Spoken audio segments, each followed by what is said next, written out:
সবাইকে জানাই ল্যাব একাডেমির পক্ষ থেকে আন্তরিক শুভেচ্ছা এবং অভিনন্দন। আশা করি এই মুহূর্তে যারা আমার ভিডিওটা দেখছেন আপনারা সকলে ভালো আছেন এবং সুস্থ আছেন। এই মুহূর্তে আজ আমরা শিখব নবম দশম শ্রেণীর সাধারণ গণিতের 9.1 অধ্যায়।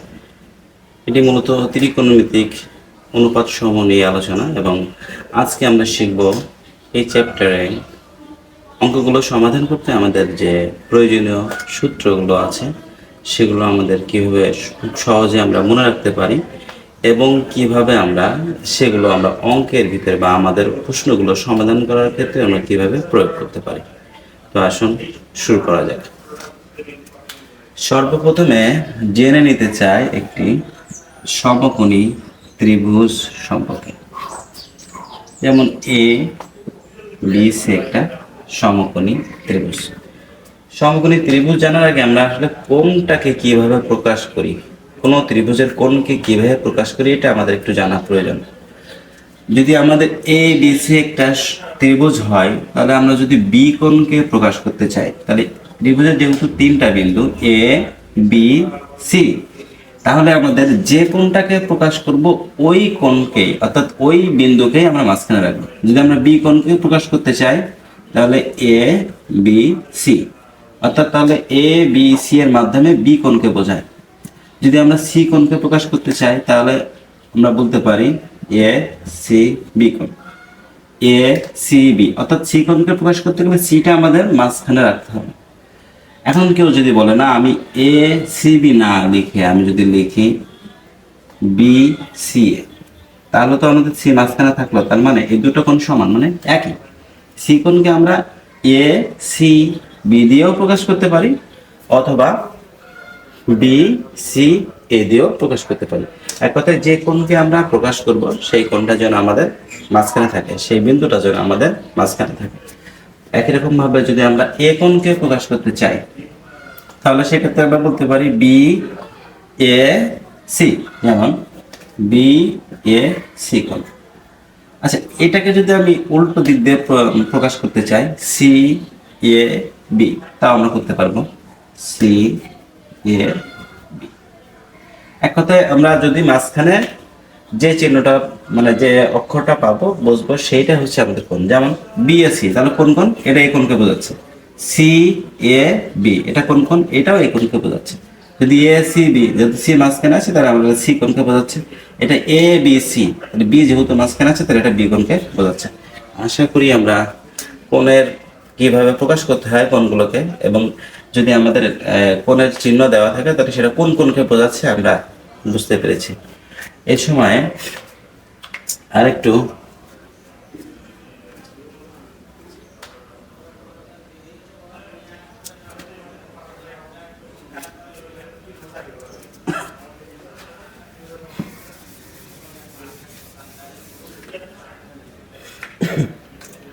আমরা এবিসি যে ত্রিভুজটা আমরা অঙ্কন করেছি, এখানে আমরা তো এখন বি কোণকে যদি প্রকাশ করতে চাই তাহলে এ বি সি কোণ, এ বি সি কোণ যদি আমাদের 90 ডিগ্রি হয় তাহলে এটা একটা সমকোণী ত্রিভুজ হবে। তা আমরা বিবেচনা করলাম এ বি সি একটি সমকোণী ত্রিভুজ বা 90 ডিগ্রি। তাহলে আমাদেরকে এটা জেনে রাখতে হবে যে এই সমকোণী ত্রিভুজের বিপরীত বাহুটাকে বলি আমরা অতিভুজ, মনে রাখতে হবে। এবং যদি কোনো কোণ দেওয়া থাকে থিটা, সেটা এ বিন্দুতে দেওয়া থাকতে পারে, সি বিন্দুতেও দেওয়া থাকতে পারে। যদি সি বিন্দুতে কোণ দেওয়া থাকে আমাদের থিটা, তাহলে থিটা কোণের যে বিপরীত বাহু থাকবে অর্থাৎ এই বাহু, এটাকে বলবো আমরা লম্ব। এবং থিটা কোণ সংলগ্ন বাহু তাকে বলবো আমরা ভূমি।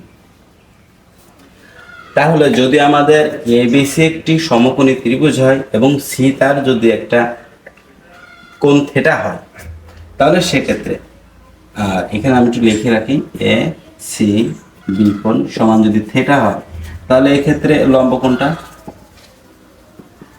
লম্ব হচ্ছে এই ত্রিভুজের এবিটা হচ্ছে লম্ব। আমি যদি বলি অতিভুজ কোণটা, এসি অতিভুজ এবং ভূমি বিসি।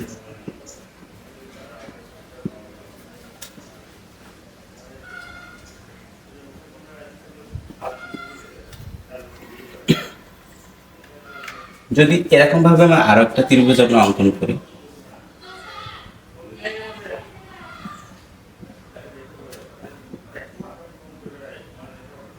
যদি আমাদের এবিসি একটি ত্রিভুজ হয় এবং এবিসি ত্রিভুজের যদি এ বি সি কোণ সমান 90 ডিগ্রি হয়, তাহলে আমরা জানি যে 90 ডিগ্রি কোণের বিপরীত বাহু এটা হচ্ছে আমাদের অতিভুজ। আর যদি আমাদের এ কোণ হয় থিটা, তাহলে থিটা কোণের যেটা বিপরীত বাহু থাকবে সেটা হবে আমাদের লম্ব,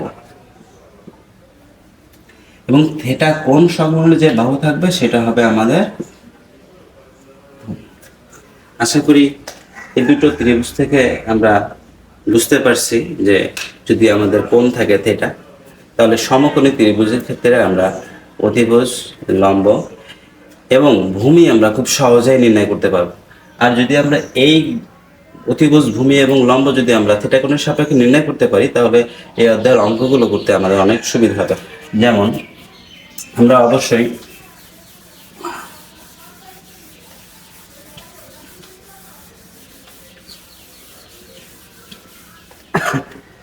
আমরা এই অধ্যায়ের অঙ্কের সাথে যারা কম বেশি পরিচিত আছে বা এখনো যারা পরিচিত হয়নি, তারা আমরা অবশ্যই দেখব যে এই অধ্যায়ের অঙ্কগুলো করতে গেলে আমাদের সাইন থিটা, কস theta, tan theta, cosec theta, মানে এই ধরনের কিছু আমাদের অনুপাত আসবে। আসলে এইগুলো কি আমাদেরকে আগে ভালোভাবে বুঝতে হবে, তারপরে আমরা বুঝতে পারবো অঙ্কগুলো।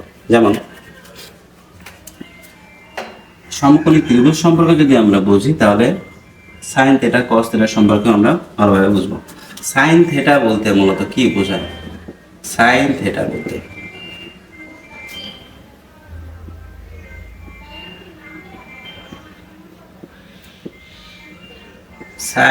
বলতে বোঝায় লম্ব এবং অতিভুজের অনুপাত। যদি আমাদের এ বি সি একটা ত্রিভুজ হয় এবং তার সি কোণ সমান থিটা হয়, আমরা খুব সুন্দরভাবে এই জিনিসটা খেয়াল করি।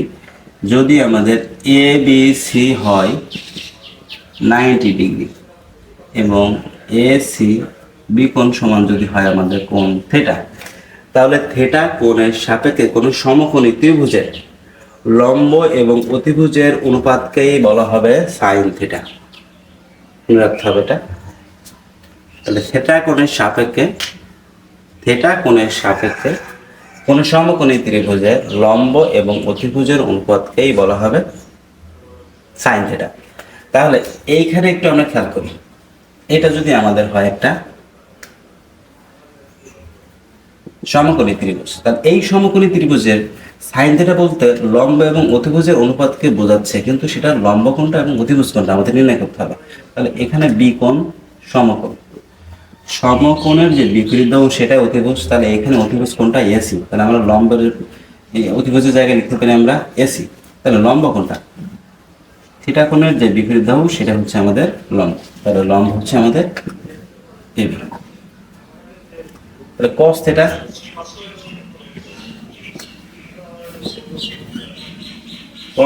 হচ্ছে ভূমি বাই অতিভুজ।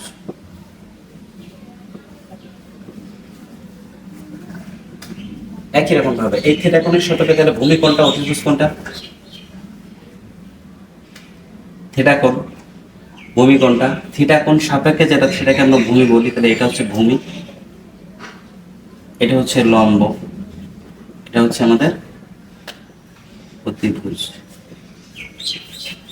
তাহলে এখানে ভূমি বিসি, অতিভুজ এসি,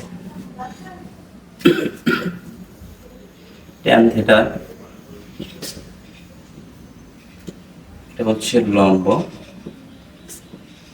আর ভূমি। এখানে লম্ব কোনটা? লম্ব হচ্ছে আমাদের এবি, ভূমি হচ্ছে বিসি। এখন বিষয় হলো এইগুলো আমরা মনে রাখবো কি করে? সাইন থিটার সমান বুঝলাম যে লম্ব বা অতিভুজ, এবং ত্রিভুজ থেকেও আমরা নির্ণয় করতে পারলাম এই ত্রিভুজের লম্ব এবি এবং এসি হচ্ছে অতিভুজ। কিন্তু এটা মনে রাখার জন্য একটু শর্টকাট টেকনিক আমাদের অবলম্বন করতে হবে।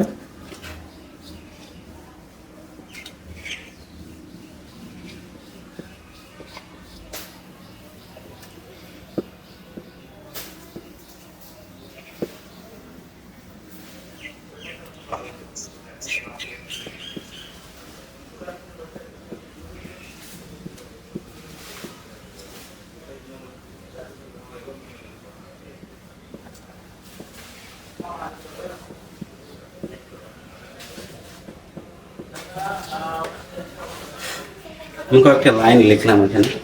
প্রথম লাইনটা হচ্ছে সাগরে লবণ অনেক, দ্বিতীয় নম্বর কবরে ভূত আছে, এবং তৃতীয় নম্বর হচ্ছে ঠ্যাং লম্বা ভূত। বিষয়গুলো কেন লিখলাম, আসলে মজার বিষয় আছে এখানে, আমরা একটু দেখি।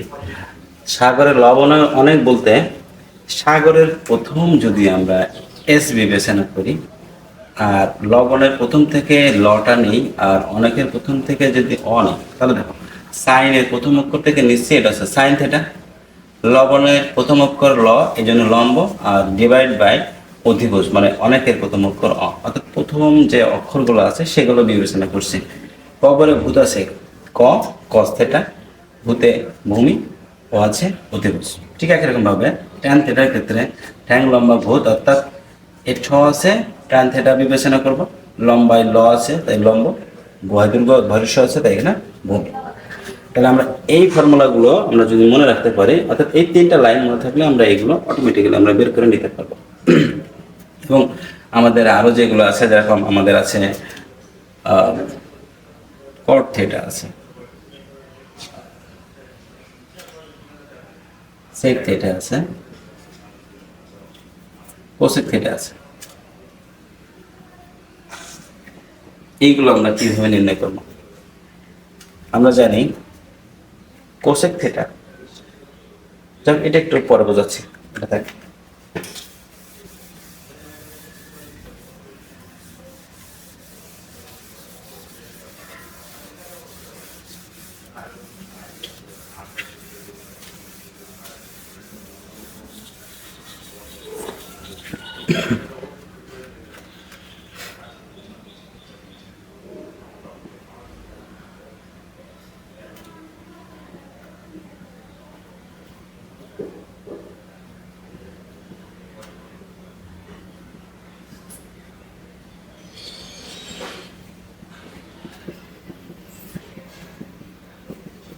এখানে একটু আরেকটা বিষয় আমরা জেনে রাখতে হবে।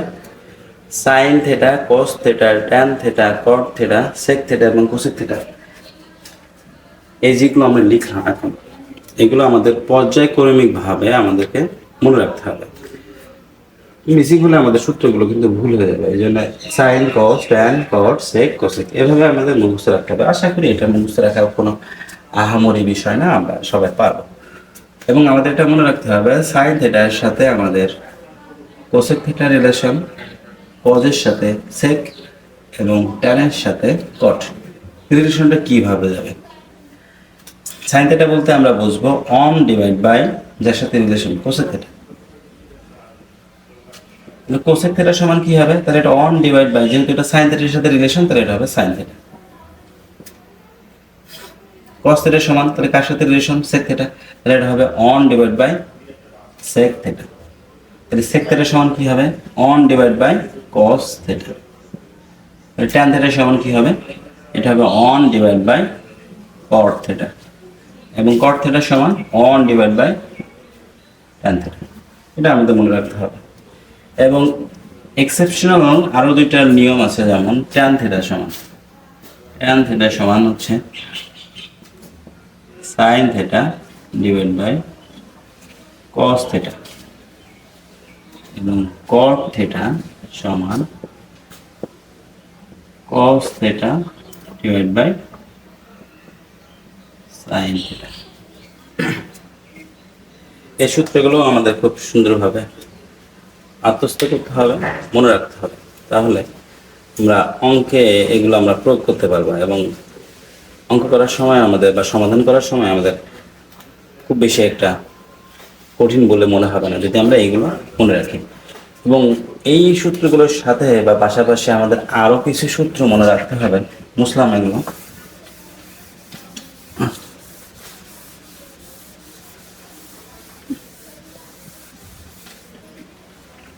এ স্কয়ার ভিত্তিক কিছু সূত্র আছে। 1 number, sine square theta plus cos square theta equal to 1। তাহলে এখান থেকে যদি আমাদের শুধুমাত্র সাইন স্কয়ার থিটা সূত্রের প্রয়োজন হয়, তাহলে আমরা লিখতে পারি 1 plus sign cos square theta, side change করতেছে, তাহলে এটা হবে মাইনাস cos স্কয়ার থিটা। ঠিক একই রকম ভাবে যদি cos স্কয়ার থিটার মান আমাদের বের করা লাগতো, cos স্কয়ার থিটা সমান 1 আছে 1, সাইন স্কয়ার থিটাটা সাইড চেঞ্জ করলে এই পাশে, তাহলে এটা হবে মাইনাস সাইন স্কয়ার থিটা। তো সাইন এবং cos ভিত্তিক তিনটা সূত্র, এটা একটা সূত্র মনে রাখলে আমরা ওখান থেকে অটোমেটিক্যালি আমরা সমাধান করে বের করে নিতে পারবো। 2 নম্বর যেটা আছে আমাদের sec square theta minus tan square theta equal 1। যদি এখান থেকে আমাদের sec স্কয়ার থিটার মান বের করার প্রয়োজন হয়, তাহলে 1 প্লাস tan স্কয়ার থিটা, বা যদি আমার tan স্কয়ার থিটার মান প্রয়োজন হয়, তাহলে sec square theta plus 1 side change করে এই পাশে নিয়ে আসি, তাহলে এই পাশে থাকবে tan স্কয়ার থিটা। এটা হচ্ছে sec এবং tan ভিত্তিক, স্কয়ার ভিত্তিক সূত্রের জন্য মনে রাখতে হবে। এবং অবশেষে একটা আছে আমাদের cosec square theta minus cot square theta equal to 1। এখান থেকে যদি আমাদের cosec স্কয়ার থিটার মান বের করতে হয়, তাহলে এটা 1 ছিল, সাইড চেঞ্জ করলো প্লাস cot স্কয়ার, তাহলে এটা মাইনাস cot স্কয়ার, এর পাশে গেল প্লাস cot স্কয়ার থিটা। যদি আমাদের cot স্কয়ার থিটার মানের প্রয়োজন হয়, তাহলে cosec স্কয়ার থিটা এই প্লাস 1টা সাইড চেঞ্জ করে আমরা এর পাশে নিয়ে আসি, তাহলে এটা ওর পাশে থাকবে শুধুমাত্র cot স্কয়ার থিটা। স্কয়ার ভিত্তিক যদি আমাদের সূত্র প্রয়োগ করতে হয়, তাহলে এই তিন থেকে 9টা সূত্র যদি আমাদের মনে থাকে, তাহলে আমরা স্কয়ার ভিত্তিক যে সূত্রগুলো আসবে সেগুলো আমরা খুব সহজে সমাধান করতে পারবো। এবং আজকে যে সূত্রগুলো আমরা অ্যানালাইসিস করছি, আমরা এখানে আলোচনা করছি, এই সূত্রগুলো যদি আমরা সঠিকভাবে মনে রাখতে পারি, তাহলে এই অধ্যায়ের অঙ্কগুলো আমাদের কাছে অনেক সহজতর মনে হবে। আশা করি আজকের এই ক্লাস থেকে আপনারা ভালো কিছু শিখতে পেরেছেন, সেই আশাই করি, এবং আপনারাও এটা ভালোভাবে আত্মস্থ করেন, যাতে করে আপনাদের এই অধ্যায়ের অঙ্কগুলো করতে আপনাদের সুবিধা হয়। আজ এই পর্যন্ত, দেখা হবে অন্য কোনো একদিন অন্য কোনো এক ক্লাসে। সবাই ভালো থাকুন, সুস্থ থাকুন।